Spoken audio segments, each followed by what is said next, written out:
Welcome back to Homestead Heart. And today we are going to get into realtor shopping. But before we do that, I just want to take a moment to say thank you to all of our new subscribers.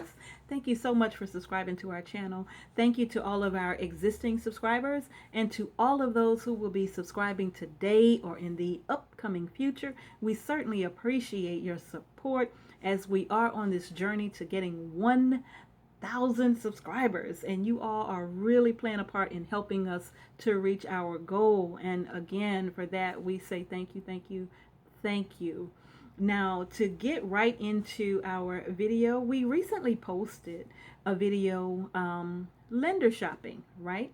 And so today with realtor shopping, we're going to get into that, and we're also going to have forthcoming the videos on lender daymares, and then our experiences with our realtor shopping. Oh my god, we felt like we were being pranked. It was so funny, some of the things that we ran into. We thought, is somebody filming us on the slick? you know but we're gonna get into that. All right, y'all stay tuned for those videos.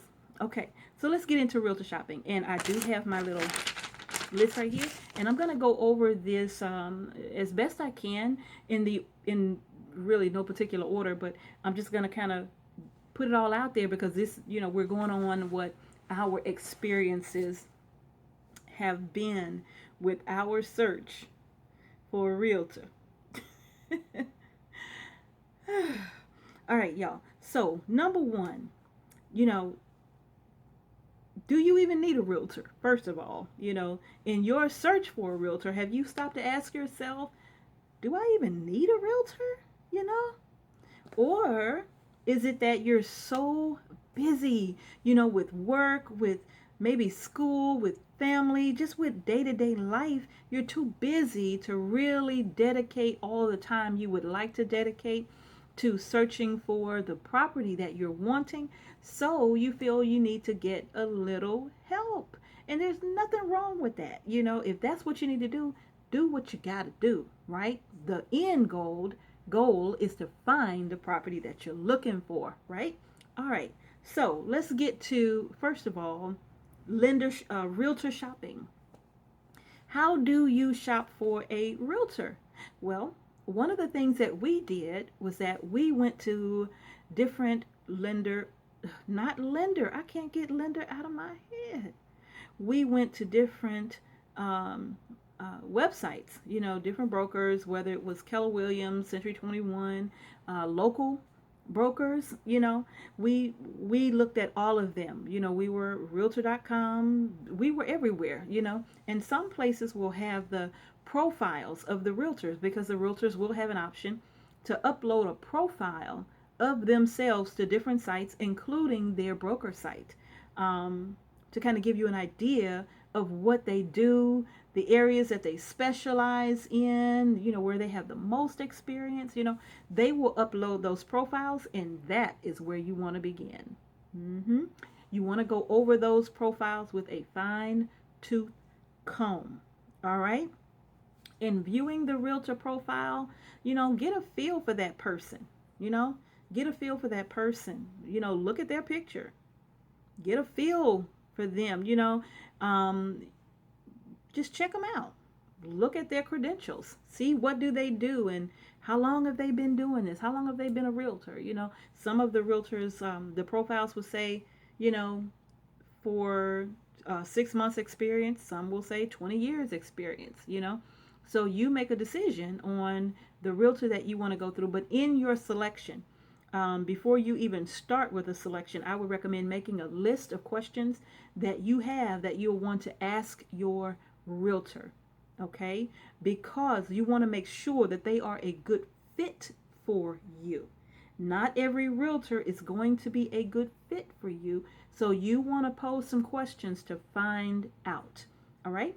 Okay. So now, in that realtor profile search, they will post, a lot of times they will share what they are well experienced in, and some will say, specialize in new construction, in the city of New York, or in the city of wherever you are. They could specialize in new construction, condominiums, or blah, blah, blah. You know, okay. Um, if you're looking for a homestead or a farm or land, that might not be where you want to start. That might not be your first choice for a realtor. Does it mean that they can't find it? No, it doesn't mean that at all. It just means that that's not where you want to start. You may want to start with someone who says specialize in rural areas, specializes in selling farms, and some of them will even use the terminology homestead because the realtor that we looked into, that was a part of their profile. Specializes in homesteads, with multiple acres and several outbuildings, and they'll put that in their profile. And that may be where you want to start if that's where they have the most experience. So you want to find realtors like that that will kind of at least have some knowledge of what you're looking for. If you're talking to someone about what your needs are, you want them to be able to kind of comprehend what you're saying. You want them to feel your needs. It's not just a list, but you want them to be able to feel it, because they have a great understanding of why you need it and its value. Okay. So if you're talking to a realtor and you say, you know what, we need some outbuildings, we're going to have livestock, so we're going to need a pond, we want a place to be able to put our beehives and all of that, that might scare some folks. Beehives, you know. So you want to make sure you are talking to a realtor that's like, okay, all right, perfect. I think I know some properties that will fit your needs. I've sold properties like that before, and they are quite comfortable with those types of properties. So it's easy for them to relate to you with those needs that you have, right? So I would just say that. Okay. All right. Are they familiar with your type of loan?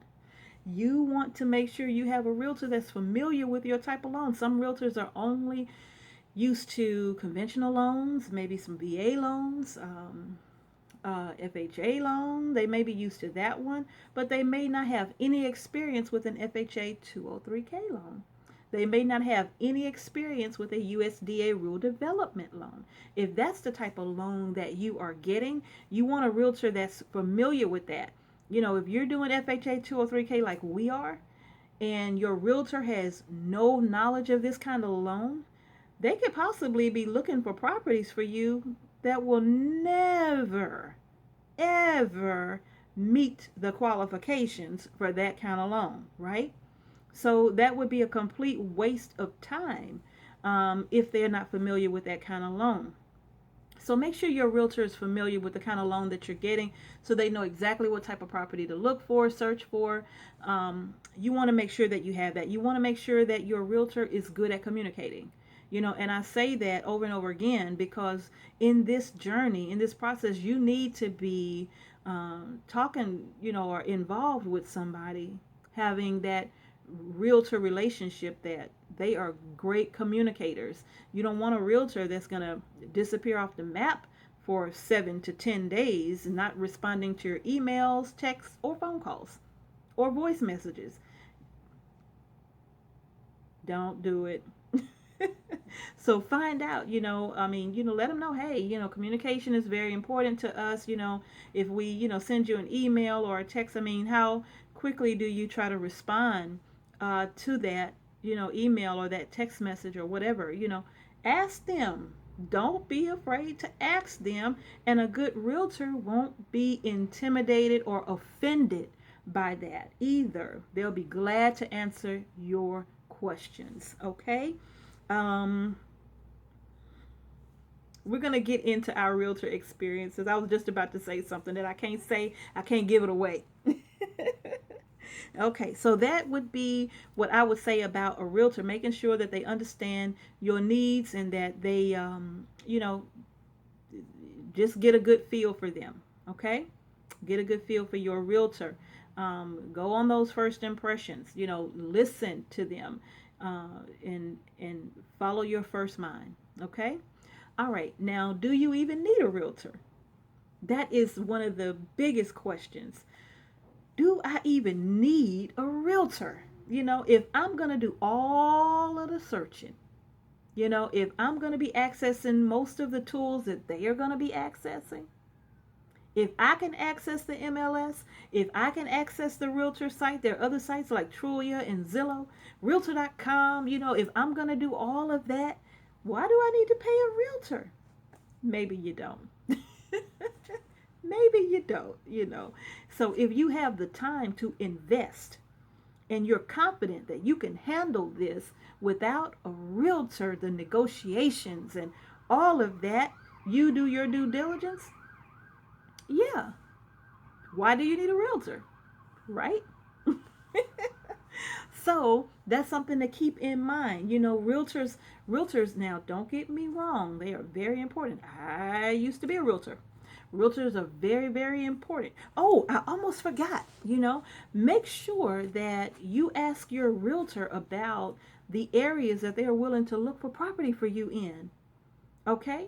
Because some realtors, depending if you're in, a particular county and you don't mind going an hour and a half outside of the county that you're in, or if you're in a major city right now and you want to be an hour outside of that city, 2 hours outside of that city, do you need to get a realtor in each of the counties that you're looking for?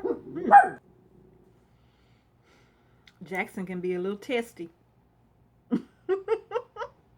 So anyway, is that realtor willing to look outside of that county that they are in? Or do you have to get a realtor in every county? Because we've had that experience. We've had a realtor to tell us, well, I ain't really going to go to that county. If you want to find a property in this county, I can help you. But so we've had that experience. Okay? So make sure, and I'm not talking about crossing state lines. Of course, if you're in California and you're trying to find a homestead in Utah, well, quite naturally, you need a realtor in Utah, right? So, but if you're in the same state that you're going to be looking to find your property in, you want to make sure that your realtor, find out how far are they willing to search for you and show you those properties. Find out, and because that's going to be very, very, very, very important to you. Okay? All right. All right. So I think that's everything about the realtors. Do you need a realtor? If you're confident in doing this on your own, maybe you don't need a realtor. If you can negotiate this contract, and if you're confident that you can do that, then maybe you don't need a realtor. Maybe cutting out the middleman is probably what you need to do. And maybe you'll come across a seller finance, a property that's for sale by owner. They don't have a realtor, you don't have a realtor, and you all can come to an agreement and get it in writing. Then yeah, of course you may want to get a real estate attorney to overlook title and all of that, to make sure, maybe do the title search, make sure the property's had a recent survey, all of those things. You're gonna want to hire somebody to take care of the closing for you. Maybe it's the title company in your area, but the realtor part, you probably don't need that if you all can come to an agreement and if you're comfortable with doing it on your own. So that's, I'm just sharing our experiences with you. And like I said, we're going to get into that in the next video, our experiences. We started off with realtors, ended up no realtors. We took care of it ourselves. So anyway, we're going to get more into that in the next video. This video is almost 15 minutes. All right, y'all, thank you so much again for watching Homestead Heart. Please, if you like this video, give it a thumbs up. Don't forget to subscribe to the channel. Peace and blessings to you all, and we will see you next time.